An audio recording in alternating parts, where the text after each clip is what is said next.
Hello, all dear 11th class students. So, today our agenda is to complete the discussion over commerce. But before this, yesterday we have completed our topic secondary industry where we have read about manufacturing industry and the construction industry, right? In manufacturing, we have further four types. First is analytical industry, then synthetical, then processing, and then assembly. In analytical, हमने क्या देखा था कि हम इसमें analyse and separate करते हैं elements को फ्रॉम अ मटेरियल और सिंथेटिकल इसकी अपोजिट थी जिसमें कि हम इंग्रेडिएंट्स को मिक्स करते हैं एक प्रोडक्ट बनाने के लिए एंड प्रोसेसिंग में सक्सेसिव स्टेजेस हमने देखी थी जैसे पेपर मेकिंग का मैंने पूरा प्रोसेस तुम्हें दिखाया था देन असेंबलिंग इंडस्ट्री में हमने देखा था कि हम डिफरेंट डिफरेंट कंपोनेंट्स को कंबाइन करते हैं टू मेक अ प्रोडक्ट जैसे कि मोबाइल टेलीविजन कंप्यूटर इन सब का एग्जाम्पल हमने लिया था कार का लिया था ठीक है और उसके बाद आज हमें स्टार्ट करना है कॉमर्स अगर तुम्हें डिटेल रिवीजन देखना है तो you can look on to yesterday's part okay then today let's start with commerce commerce include two types of activities पहली हमारे पास है ट्रेड ट्रेड को सिंपली बोला है कि buying and selling of goods and services services भी यहाँ add कर लेना वर्ड यहाँ पर buying and selling of goods and services is termed as trade हम मतलब कि वस्तु के मतलब कि जो गुड्स एंड सर्विसेज है उसको एक्सचेंज को ही क्या बोलता है ट्रेड बोलता है बस एक सिंपल सी ये डेफिनेशन चिपका के आनी है एग्जाम में उसके बाद है auxiliaries to trade auxiliaries to trade का सिनोनिम आएगा एड AID यानी हेल्प या फिर असिस्टेंस टू ट्रेड ये तीनों ही वर्ड तुम्हें एग्जाम में लिखे हुए मिल सकते हैं ठीक है auxiliaries to trade का मतलब है there are a lot of activities that are required to facilitate the purchase and sale of goods अब ऐसे तो है नहीं कि जो मेरा प्रोड्यूसर है जो एक कॉटेज इंडस्ट्री में बैठा हुआ है वो डायरेक्ट कंज्यूमर को गुड्स पहुंचा सकता है या फिर कंज्यूमर ही उसकी कॉटेज इंडस्ट्री में जाके उस गुड्स को ले लेगा जाने के लिए भी तो ट्रांसपोर्ट चाहिए ठीक है तो थोड़ा सा ब्रॉड व्यू देते हुए मैंने बस एक कंज्यूमर और कॉटेज इंडस्ट्री का एग्जांपल लिया कॉटेज प्रोड्यूसर का तो commerce provide the necessary link between producer and the consumer consumer and producer के बीच में एक नेसेसरी लिंक कौन बनाता है कॉमर्स बनाता है it embraces all those activities which are necessary for maintaining a free flow of goods and services. Thus, all activities involving the removal of hindrance क्या होता है problems obstacles उनको remove करने के लिए in the process of exchange are included in the commerce. तो hindrance क्या क्या होते हैं मेरे पास चार तरीके के हैं पहला पर्सन है देन प्लेस है उसके बाद टाइम है फिर रिस्क और उसके बाद फाइनेंस अब वैसे मुझे ये तो समझ नहीं आता कि इन्होंने पर्सन को क्यों डाला हुआ है हिंड्रेंस में कि पर्सन है पर्सन का हिंड्रेंस कैसे होगा ट्रेड से रिमूव होएगा और ट्रेड से कैसे होगा making goods available to consumer from the possession और ओनरशिप ऑफ द प्रोड्यूसर यानी प्रोड्यूसर की पोजेशन पोजेशन यानी उसके पास रखा है ओनरशिप उसके नाम पे टाइटल है तो वो ट्रांसफर करना है पर्सन के नाम पे तो इसी को ट्रेड बोलते हैं तो मुझे समझ ही नहीं आया यहाँ पे हिंड्रेंस क्या था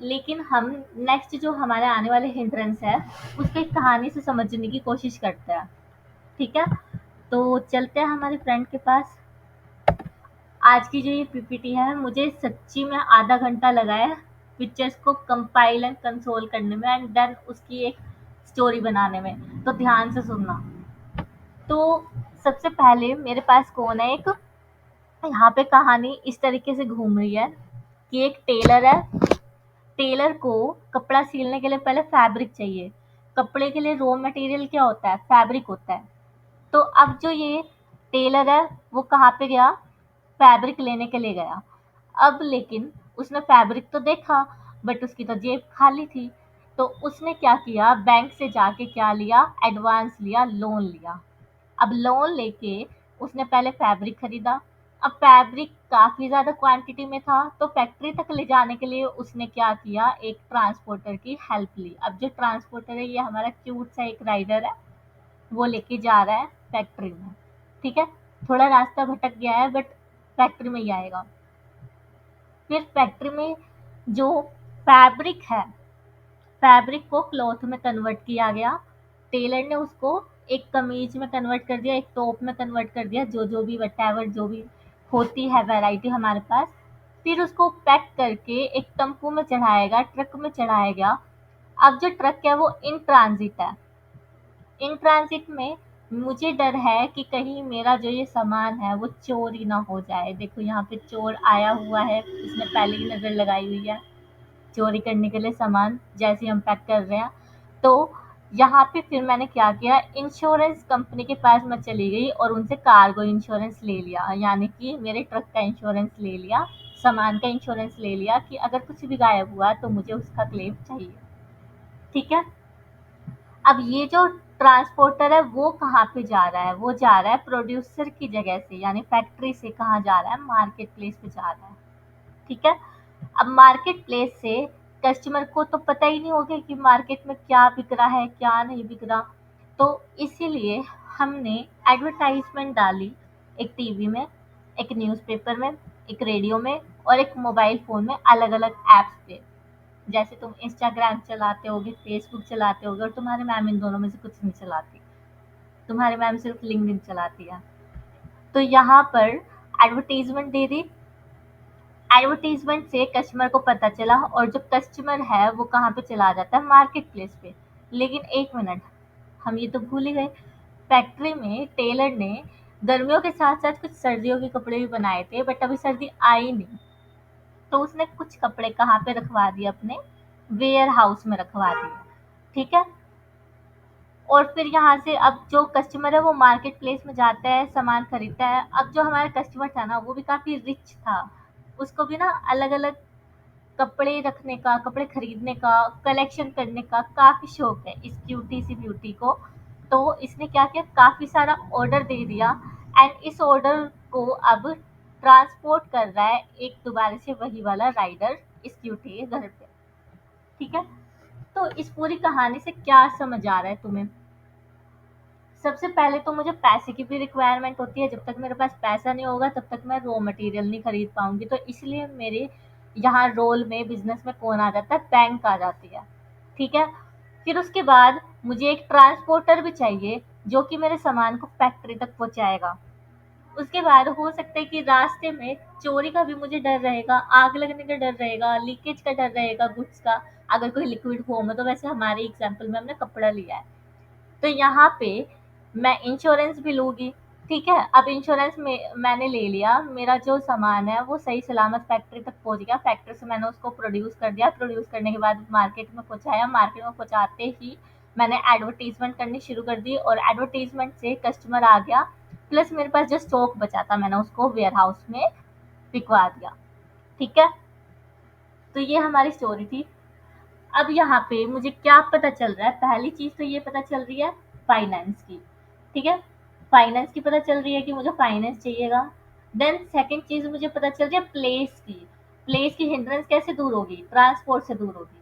फाइनेंस की कैसे दूर होगी, बैंक या FII, फॉरेन इन्वेस्टर इंस्टीट्यूशंस। ठीक है।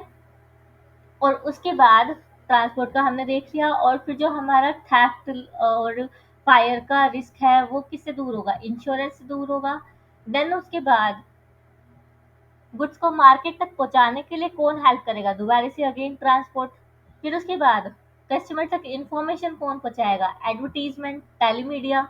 और उसके बाद जो हमारे बल्क में गुड्स बचे हैं या फिर अभी उसकी डिमांड नहीं है, तो वो कहाँ पे रखेंगे हम, वेयर हाउस में, यानी कि स्टोरेज। ठीक है। अब इस कहानी को तुमने थोड़ा ध्यान से सुना है ना, तो जो टेबल मैं तुम्हें दिखाने वाली हूँ उससे तुम्हें समझ आ जाएगा कि ये कहानी मैंने ड्राफ्ट क्यों की। तो यहाँ देखो, ये पर्सन का तो मैं तुम्हें पहले ही बता चुकी हूँ, वही ट्रेड की डेफिनेशन को इन्होंने हिंड्रेंस बना दिया, पता नहीं क्यों।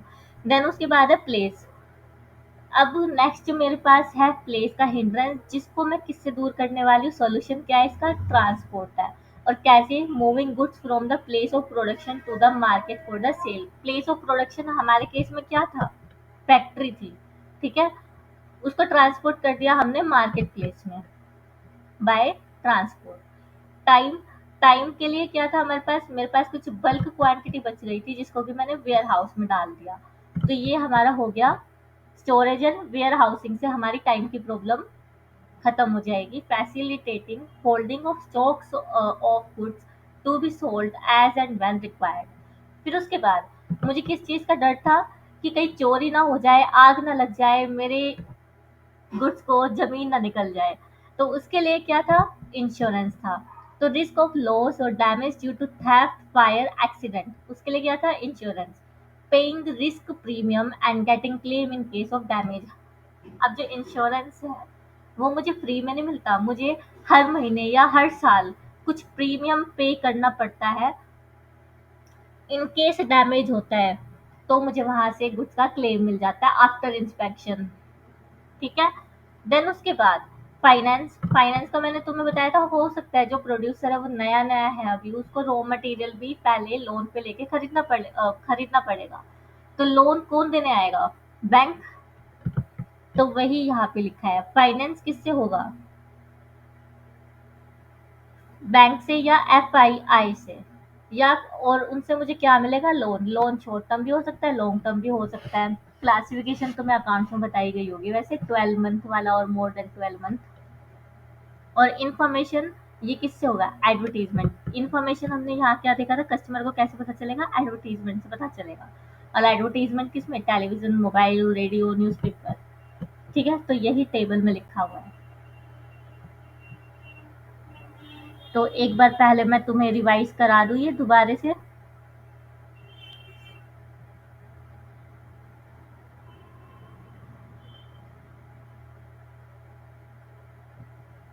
तो कॉमर्स में मेरे पास दो एक्टिविटीज है।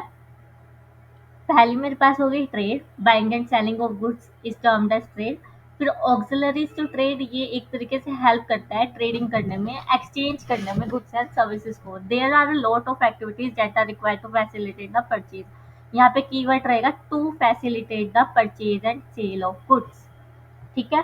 फिर उसके बाद कॉमर्स प्रोवाइड नेसेसरी, अब यहाँ पे भी कीवर्ड है link between producer and consumers. फिर उसके बाद है it embraces all those activity which are necessary for maintaining free flow of goods and services. ये जो मैं अब हाईलाइट कर रही हूँ ये मेरे कीवर्ड्स है, तो ध्यान रखना इन चीज़ों का। फिर उसके बाद है thus all activities involving removal of hindrance in the process of exchange are included in the commerce. अब हिंड्रेंस में याद रखना जो मैंने कहानी सुनाई किसकी? एक टेलर की, एक दर्जी की। दर्जी को कपड़ा चाहिए, रॉ मटेरियल चाहिए था, रॉ मटेरियल के लिए पैसे नहीं थे, वो बैंक के पास गया, बैंक ने उसे लोन दे दिया। लोन देने के बाद अब उसने ट्रांसपोर्ट की फैसिलिटी से फैक्ट्री में रॉ मटेरियल मंगवाया, प्रोडक्शन की, प्रोडक्शन के बाद टेम्पो में भरवाया। देन उसको डर था कि उसका जो कपड़ा है वो चोरी ना हो जाए, तो उसने इंश्योरेंस लिया एंड देन मार्केट प्लेस में उसको भिजवाया। मार्केट प्लेस में भिजवाने के बाद एडवर्टीजमेंट कराई ताकि कस्टमर जो है वो मार्केट में आए और उस गुड्स को खरीदे। और कुछ जो गुड्स थे वो बच गए तो उसने किस में डाल दिया? वेयर हाउस में डाल दिया। तो ये कहानी याद रखनी है। ठीक है। तो person by trade, place by transport, time hindrance by storage and warehousing, risk of loss और डैमेज ड्यू टू थेफ्ट और एक्सीडेंट बाय इंश्योरेंस। यहाँ पे याद रखना paying risk premium and getting claim in case of damage.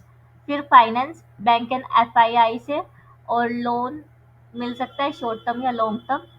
Information by advertisement, और किससे? Advertisement agencies, newspaper and radio. तो ये हमारा था कॉमर्स का डिस्कशन। कॉमर्स का ये एक छोटा सा डिस्कशन था जिसमें कि आपके पास शॉर्ट नोट आ सकता है on how the hindrance in commerce can be remove. तो यहाँ पे तुम्हें कुछ नहीं करना, बस डायरेक्ट यहाँ से स्टार्ट हो जाना। Commerce include to type of activity, फिर ये पूरी थ्योरी लिखना और टेबल को एज इट इज ऐसे चिपका के आ जाना। कोई भी तुम्हारा आधा नंबर भी नहीं काट पाएगा। ठीक है। तो आई होप यहाँ तक तुम्हें समझ आ गया। और नेक्स्ट वीडियो में हम क्या करने वाले हैं, हम ऑक्सिलरीज टू ट्रेड को डिटेल में पढ़ने वाले हैं। ठीक है। ऑक्सिलरीज टू ट्रेड में मेरे पास अब कितने पॉइंट्स हैं? 5 पॉइंट है, और पांचों पॉइंट्स में एडवर्टीजमेंट में देर लगने वाली है, बाकी तो ऐसे हो जाएंगे within a blink of eye. ठीक है। तो ये ध्यान रखना, रिवाइज करके आना।